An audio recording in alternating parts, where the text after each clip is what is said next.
He said, "Why did you marry me?" on a cold, gray morning that had all the markings of an ordinary day, yet contained within it the undercurrent of a mystery not yet solved. I stared down, barely meeting his gaze, for there was an indescribable mix of resentment and bewilderment in his eyes. "Because I had no better option," I answered curtly, the words spilling out before I could think twice. I had never considered myself desperate, yet that morning, weighed by the crushing reality of unaffordable rent and surviving on a meager paycheck, the answer was as clear as the stark winter sky.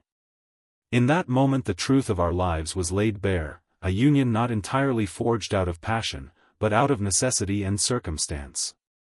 We had met in an environment that few would consider romantic. It was a cramped, aging apartment that stood on the fringe of a struggling neighborhood where hopes withered and dreams were folded like cheat sheets before an overwhelming exam. I lived there, barely making ends meet, trying to keep afloat amid recollections of a promising past that had dissolved into a lifetime of liabilities. As I racked up my bills and sought every opportunity to afford the ever-rising rent, I encountered him, a man who seemed to be dancing on the edge of success and failure alike. His eyes told stories of ambition, his smile hinted at optimism, and I, caught in the net of financial desperation, felt an inexorable pull toward what seemed like an alliance with someone who might relieve the pressure of two incomes replacing one. But our union was built on fragile foundations, where the promises of tomorrow were buried under the weight of rent, debts, and unfulfilled expectations. In the early days, our marriage was a careful experiment. We agreed that the partnership would serve more as a strategic alliance than a true romance. I had long learned that practicality and calculation ruled our small world. Certainly, the titanic pressures of life required teamwork. Two modest incomes were easier to manage than one, especially when faced with landlords who raised the rent with every passing month. And yet, beneath the surface of financial negotiations, there existed a simmering potential for something more intimate, a spark that might eventually kindle a flame between us. I believed in rational choices. I assumed the idea of falling in love was a luxurious distraction, something one could afford only when all the bills were paid and security was guaranteed. Still, as I looked back on the first few months, I recalled the bittersweet moments of compromise, a shared giggle over a hastily cooked dinner, a quiet evening spent reminiscing about simpler times, and wondered if those could form the early chapters of an unexpected romance. We navigated a daily routine filled with nuanced negotiations, dividing the limited household budget, managing sparse grocery supplies, and sharing the limited space in our small apartment. At night, over a cup of weak coffee, we sometimes discussed the irony of our situation. Both of us had dreams, mine of creating a secure, independent life free from the chains of debt, and his of pursuing a career that might one day elevate our status.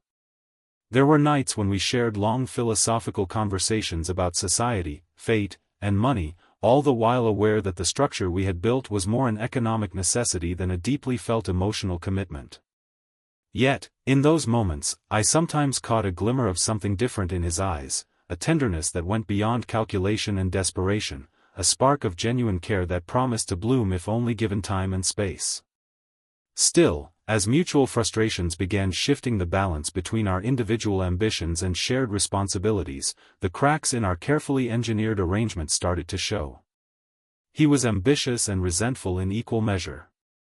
In moments of weary introspection, his eyes would flash with anger as he confronted me about our situation. "I deserve more than this," he once declared in a heated voice that echoed in the sparse kitchen where we had our nightly dinner. "Why did you ever choose this path?" he lamented, his words overlapping with the hum of an aging refrigerator and the distant sound of rain pattering on the roof. I had no ready answers then, only the comfort of silence, because the truth was a labyrinth of self-deceit and practicality. I had made decisions not because of love, but because the merciless economic forces of life had left me with no alternatives. Months passed in an eerie rhythm, each day marked by the meeting of bills, the unspoken anguish of unfulfilled dreams, and the shared burden of a union built on compromise. The rent increased, inevitably, and both of us found ourselves searching frantically for additional work, extra shifts, and any means to keep afloat. In the solitude of sleepless nights, I would lie awake and wonder if the path I had chosen was one of cowardice or simple pragmatism. I recalled a time when I had dared to dream of something more, a life that did not require sacrificing one's happiness at the altar of monetary scarcity. But those dreams had inevitably fallen by the wayside when faced with stark reality, the relentless, unyielding force of rent. At times, I believed the notion of marriage as a safety net was a cruel joke. The very institution meant to provide security had become a shared prison where both of us were prisoners of our own making, bound not by love, but by the anxieties of survival. Sometimes, in the middle of the night, when the world outside was muffled by the rhythm of passing traffic and distant sirens, I would listen to his quiet breathing and the soft rustle of sheets, and wonder if he ever regretted what we had become. I vividly recalled a particular evening when rain hammered against our window, and the conversation turned to our past choices. His voice, thick with emotion and doubt, had resonated with the stark question, "Why did you marry me?" And in that moment, half a decade into our union, I had answered as if reciting a cliché of stark realism, because I had no better option. That statement, spoken with such nonchalance in one instant, had evolved into a haunting refrain that punctuated every argument and every reconciliation. It was a phrase that encapsulated our existence, a blunt acknowledgement that affection might have been an innocent casualty, sacrificed on the altar of practicality. One autumn afternoon, when the trees outside our apartment shimmered with blazing red and amber hues, an unexpected visitor arrived. It was his sister, Marianne, a woman of quiet strength and unfathomable resilience. Marianne had always possessed an innate ability to see through the facades people wore, and she was not blind to the undercurrents of tension between us. In her calm, measured voice, she asked probing questions about how we truly felt. "Is this really what you both wanted?" she inquired gently, a look of deep concern etched on her face. Her words had a way of dislodging carefully hidden truths, and I found myself confessing in soft tones that my decision had been born purely out of necessity. Marianne's reaction was not judgmental, but rather marked by a profound sadness at the revelation that two souls, thrown together by the relentless forces of economics, had somehow managed to lose the magic of choice and desire. Over the following days, Marianne's presence brought an unexpected stillness to our home, a quiet reassurance that allowed both my husband and me to reconsider choices we had once taken for granted. Her words lingered in the air like whispers of a better life, a reminder that while our situation was grim, there might yet be a path to redeeming what had been lost in the bargain with fate. As winter settled in, blanketing the city with a quiet frost that mirrored the chill in our hearts, I began to notice subtle changes in our routine. Small acts of kindness that had once seemed so foreign in our calculated arrangement now began to shine like distant stars in the dark. I discovered that he had started leaving little notes for me, tiny messages tucked beneath my pillow, reminding me of the times we had once dreamed together before reality had come to shape us so mercilessly. "Think of the days when the world was ours," one note said, scrawled in an imperfect handwriting that betrayed both haste and sincerity. In those moments, the words did more than remind me of our shared past, they were fragile threads connecting me to a person I had almost forgotten existed within the previous layers of practicality. It was as if, even in the moments when life seemed reduced to a never-ending struggle over rent and bills, there was still a spark of possibility that perhaps, love could be rekindled if given a genuine attempt. We began to seek respite in small, shared rituals. Every weekend, despite the exhaustion that our demanding lives imposed, we would take a brisk walk in the park. Our steps, echoing in the crisp winter air, would eventually lead us to a quiet bench shrouded by frost. There, under the skeletal trees, we had conversations unlike the transactional dialogues of our daily existence. We talked of art, of literature, of foolish childhood adventures that now seemed like echoes of an impossible past. It was during these moments that the barriers between us started to crumble, slowly yielding to a tentative forgiveness, a silent truce declared in the presence of nature's harsh beauty. Our conversations were laced with vulnerability, as we confessed battles against anxiety, insecurities about our worth, and the latent fear that we had lost something irretrievably dear in our pursuit of survival. Yet, as the snow began to thaw and spring approached, bringing with it a sense of renewal, life threw us another unexpected challenge.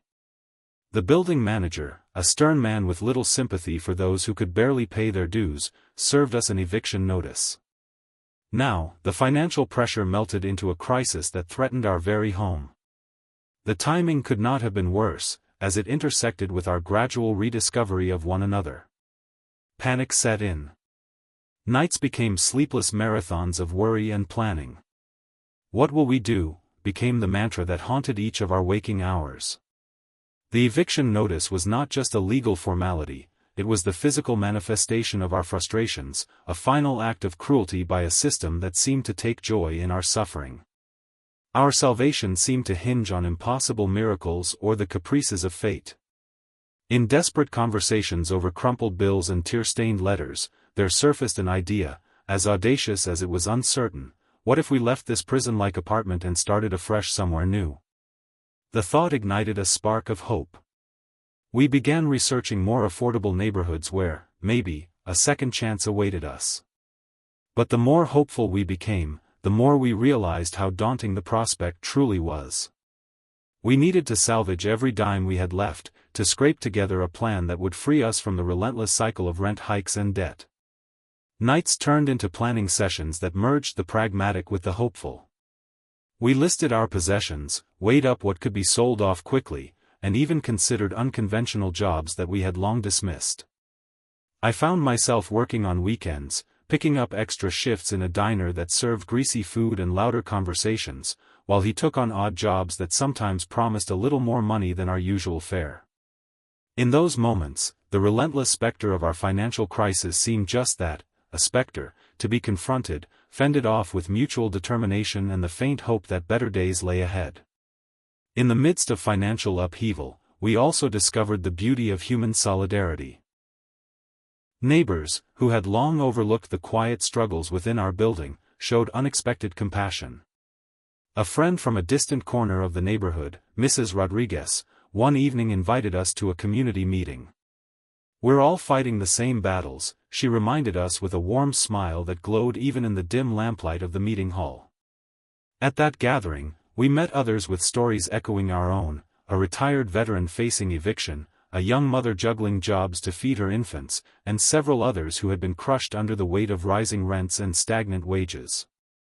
Their stories, though varied in details, merged into a common narrative of resilience and quiet rebellion against a system built to keep them subservient. For once, our struggles felt not so isolated. There was a kind of unexpected strength in numbers.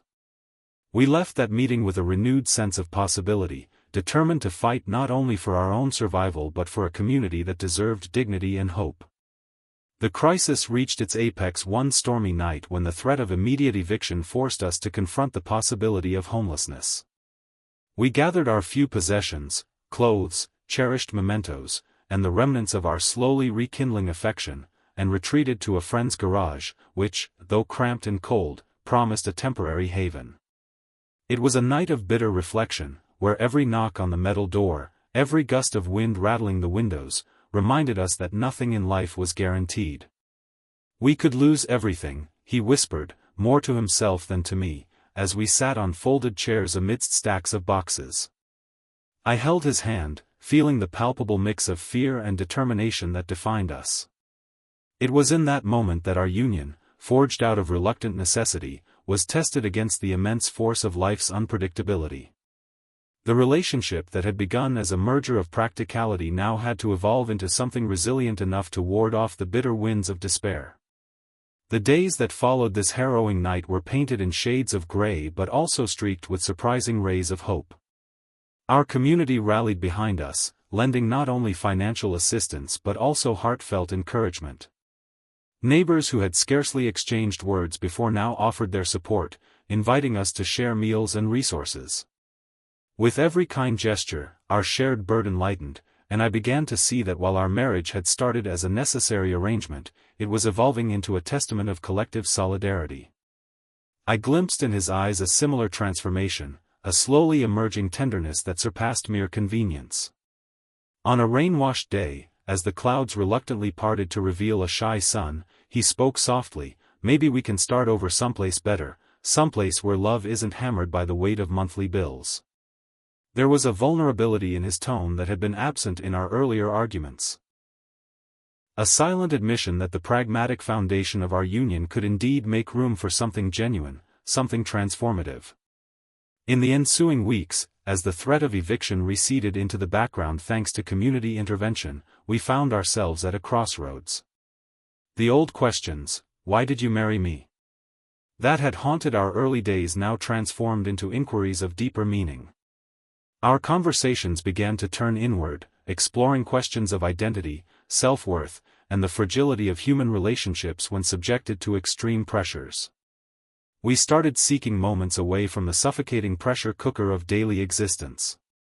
Quiet afternoons in a nearby park, impulsive drives out of the city, and visits to local coffee shops became our small rebellions against a destiny written in numbers and deadlines. In these interludes of calm, we allowed ourselves to imagine a life where the unbearable weight of rent would not define us, a life where our personal narratives were written not solely in the language of economic transactions but enriched with the poetry of dreams and human connection. I began chronicling our journey in a small, leather-bound notebook, a keepsake for the days when memories were the only wealth we had left. In carefully inked words, I documented the evolution of our relationship from a bargain struck out of necessity to an unfolding story of rediscovery. Every line, every scribbled note was a declaration of hope, a proof that even in the darkest moments, there was something worth fighting for. It was a humble record, but in its quiet way, it bloomed with the possibility of redemption and transformation. I realized that while the world outside was harsh and unyielding, within the confines of my soul, there still thrived a capacity to hope, to trust, to believe that love could be more than a set of transactions dictated by economic imperatives. The turning point came unexpectedly when I caught him one afternoon staring at a faded photograph of us during one of our early, more carefree days. The image was a relic of a time when our eyes held dreams untainted by the pressures of survival, a time when laughter came easily, and the future sparkled with endless possibilities. "I remember when there was magic in every breath we took," he murmured softly, his voice filled with a sorrowful nostalgia that spoke of long-forgotten happiness. I moved closer and wrapped my arms around him, and in that embrace, words were superfluous.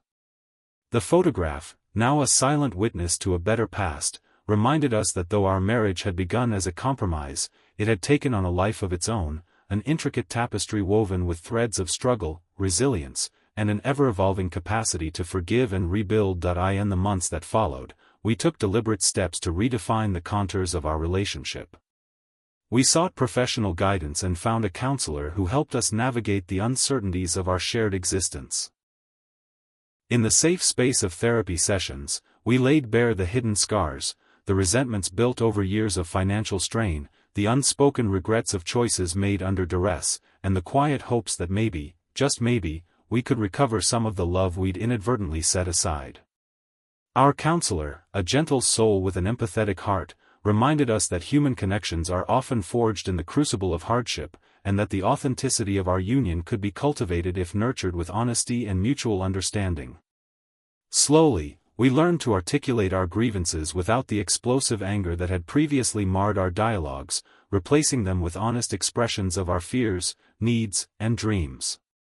As summer unfolded and the days grew long and languid with heat, we embarked on a modest adventure together, a road trip along a forgotten highway that cut through sleepy towns and vast stretches of sunlit countryside. It was a journey meant to reclaim some semblance of freedom, a temporary escape from the oppressive financial obligations that had defined our lives. With a battered old car and a trunk filled with essentials and hope, we set out with little more than the promise of open roads and the possibility of rediscovery. During that trip, the harsh contours of our past softened as we shared moments of unexpected delight, a roadside diner that served the best pie we had ever tasted, conversations with kind strangers who offered wisdom born from lives equally complicated, and a feeling of liberation as the open road unfurled before us. In those days, I witnessed a transformation in him, a softening of his previously unyielding exterior, as if the journey was peeling away layers of bitterness to reveal a man who had once dared to dream. Returning home was bittersweet. The echoes of the open road, of laughter, of shared stories, of raw vulnerability, stayed with us as we confronted the mundane pressures of daily life once more. But something had irrevocably changed in our relationship. We no longer saw each other purely as companions bound by necessity, we had discovered an inherent worth in one another. Our evenings became a collage of small, tender moments, sharing a meal while recalling the adventures of our road trip, holding hands as we walked the narrow corridor of our apartment building, and, sometimes, in those quiet moments of mutual solitude, letting our eyes speak the words we had long forgotten, that we were, in all our imperfect glory, better together than apart. Then came a day that seemed to crystallize our new reality. It was a morning filled with the soft glow of dawn, the air charged with the promise of renewal. We sat across from each other at a battered kitchen table, a table that had borne witness to countless meals, heated arguments, and reconciliations. There, with a seriousness that belied the gentle light of the morning, he reached across and took my hand. I remember that day when you said, because I had no better option, he whispered, the past now mingling with the present. I have come to realize that sometimes the options we choose out of necessity evolve into the very choices that define us, no matter how flawed they may seem at the start. I married you not just because you were the easiest solution, but because, over time, you showed me that in every struggle we face, there is the potential for transformation. I felt a lump in my throat as the words sank in, a confession of quiet regret, but also of newfound understanding.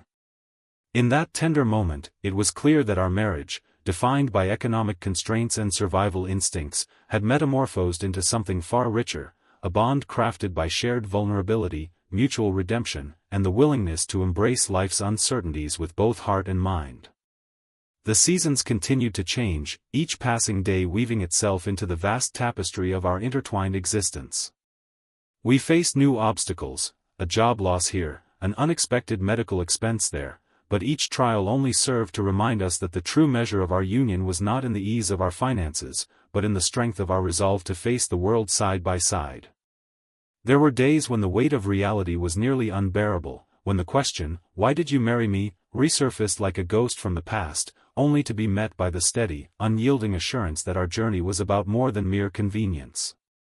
It was about resilience, the quiet persistence of hope, and the transformation that arises when two people decide, against all odds, to keep fighting for one another. In time, even as the threat of rent hikes loomed and the specter of financial ruin occasionally darkened our doorstep, we discovered that love, frail, imperfect, and ever resilient, had managed to grow in the recesses of our hearts. We began to look back not with regret, but with gratitude for the hardships that had forced us to confront the raw truths about ourselves. I often thought back to that fateful morning when I had responded with the words, "Because I had no better option," a statement that once encapsulated desperation but now served as a reminder of the serendipitous nature of life. It was our journey through struggle and despair that had ultimately allowed us to discover the beauty of compromise, the depth of human understanding, and the value of second chances. As the years passed and the city around us continued to evolve, at times harsh, at times softly forgiving, we found solace in the small rituals that defined us. Late evenings became opportunities for quiet reflection. We sat together on a time-worn couch, wrapped in an old blanket that had witnessed countless shared stories, and recounted the journey that had brought us to that moment. With each story told, our bond grew stronger, layered with the wisdom gleaned from years of trial and error. We learned that while life's early allure might be impermanent, the strength required to overcome adversity was something we carried with us forever. In the final analysis, our story was not defined by a single question, nor by a terse reply spoken in the throes of economic despair. It was a narrative shaped by the crescent moon of hope rising over the horizon of hardship, by a community support that reminded us we were never truly alone, and by the transformative power of embracing one's fate even as it seemed dictated by the unyielding forces of life. There were days when my husband would, with a wry smile, remind me of the irony in our beginnings. "Remember," he would say, "I once asked, 'Why did you marry me?' and you answered with the whole truth.' I've come to realize that sometimes fate doesn't give us the luxury of perfect choices, but it gives us the chance to make the best of what we have." And in those moments, the memory of that stark confession no longer carried the sting of regret, but the warm, enduring glow of authenticity, a reminder that no option is ever truly the worst when it leads to unexpected beauty and redemption. Now, as I reflect on all that has transpired, I realize that our journey has been more than just a means to an end. It has been a masterclass in the human capacity to rebuild, to forgive, and to find beauty in the most unplanned and clumsy of unions. I learned that marriage, like life itself, is a delicate balance between practicality and passion, a balance that, when nurtured with care, can transcend the sum of its parts. In the echo of arguments and under the weight of necessity, love, in its subtle, unassuming manner, had taken root. The day came when, looking back with gentle compassion at the trials we had endured, I forgave myself for the moments when practicality overshadowed passion, and I forgave him for the times when pride had hindered vulnerability. We realized that the answer, because I had no better option, was never meant to be an indictment but rather a candid admission of a time when life had pushed us together out of sheer necessity. And yet, over time, that necessity had blossomed into a relationship that was both unconventional and extraordinary, a testament to the transformative power of shared struggle and the undeniable truth that sometimes the best choice is the only choice available. In the soft twilight of an evening many years later, as our home was filled with the gentle hum of life and the quiet murmurs of contentment, we sat side by side beneath an ancient oak tree in the little garden we had nurtured with both sweat and tears. The branches rustled in a tender breeze, as if whispering the secrets of past and present, and I found myself looking into his eyes with a clarity that only time and experience can bring. I know it wasn't the perfect beginning, I confessed softly, but I also know that every moment since then has been a lesson in love, resilience, and the beauty that can emerge when you dare to embrace life, no matter how flawed it might be.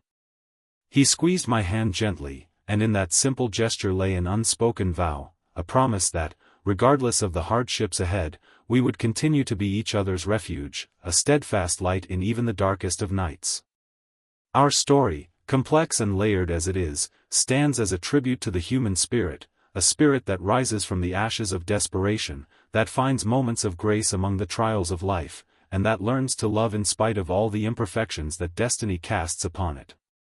Today, as I pen these words down, I can say with a measured certainty that sometimes, the options we believe to be the worst turn out to be the very choices that cultivate the richest chapters of our lives. We married not out of a burst of passion, but out of a necessity born from survival. However, in that necessity, we discovered something far more potent than fleeting romance, a bond crafted through hardship, tempered by laughter and tears, and ultimately, a love that grew stronger with every hardship faced and every small victory celebrated. So, when he asks again one quiet morning, looking into my eyes with that familiar blend of regret and hope, "Why did you marry me?" I will smile gently and reply, because at that moment, I had no better option, and maybe that was all we needed to begin a story that would teach us what it means to truly live, love, and find beauty in the most unexpected places. And in that answer, we both know there is an entire lifetime of shared struggles and quiet triumphs. A lifetime that has taught us that love, even when born out of necessity, is a force that can defy every expectation and transform our lives into something infinitely worth cherishing. Looking back now, I see that every hardship, every argument, and every desperate moment over an impossible rent payment was a stepping stone toward rebuilding a relationship that was as flawed as it was remarkable. In the delicate tapestry of our lives, the thread of necessity that once seemed cold and merciless has been rewoven with strands of hope, trust, and the enduring belief that two imperfect souls are capable of forging a future brimming with unexpected joy. The memory of that fateful question, "Why did you marry me?" lingers, no longer as a mark of regret, but as an emblem of our journey, a reminder that sometimes the only choice available can be the one that leads to unforeseen grace. And so, our life continues with the steady rhythm of shared dreams and mutual support. Despite the persistent challenges, of bills rising like the tide and unexpected obstacles emerging like dark clouds on a gray horizon, our resolve remains unbroken. We have learned to celebrate the small victories, a warm home filled with laughter, evenings spent relishing the simplicity of each other's presence, and the profound realization that love, true love, is not measured by the ease of its origins but by the strength of its endurance. In every challenge, we find an opportunity to grow closer, and in every shared hardship, we rediscover a truth that binds us more deeply than any superficial promise ever could. In the end, our story is not defined by the inadequacy of our starting point, but by the extraordinary resilience of the human spirit. From that cold, gray morning marked by a terse, almost bitter declaration, we have woven a narrative that is rich in texture and imbued with meaning far beyond the confines of economic necessity. It is a tale of rediscovery and redemption, a journey that has allowed us to see that even when circumstances constrain us to one option, there exists within that choice the potential for transformation, growth, and the embrace of an unexpected, enduring love. As the day slowly folds into dusk and the world outside our window shimmers with the soft hues of twilight, I rest my weary head on the pillow beside him, knowing that no matter what challenges tomorrow may bring, we will face them together, with the memory of a desperate outburst transformed into a promise of hope, and the quiet assurance that even when life narrows our choices, the journey we share together can carve out space for beauty, redemption, and an endless capacity to love. Our shared narrative is a living testament to the fact that sometimes being forced into an option you never imagined might very well be the catalyst for discovering something far greater than you ever thought possible. And so, as the years continue to pass and the world around us changes in unpredictable ways, we remain steadfast, two souls bound by a journey that began with pragmatism but evolved into something far richer and more profound.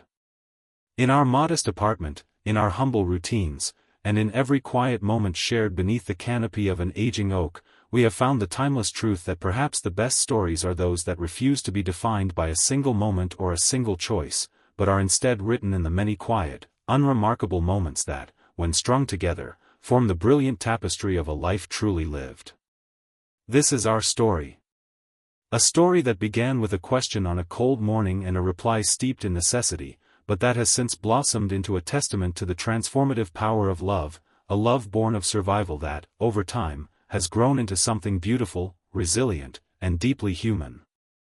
Even as we continue to navigate the unpredictable currents of life, one truth remains certain: every moment, every hardship, and every small victory has contributed to the slow, precious emergence of a life filled with real, enduring meaning. And that, ultimately, is why our journey matters.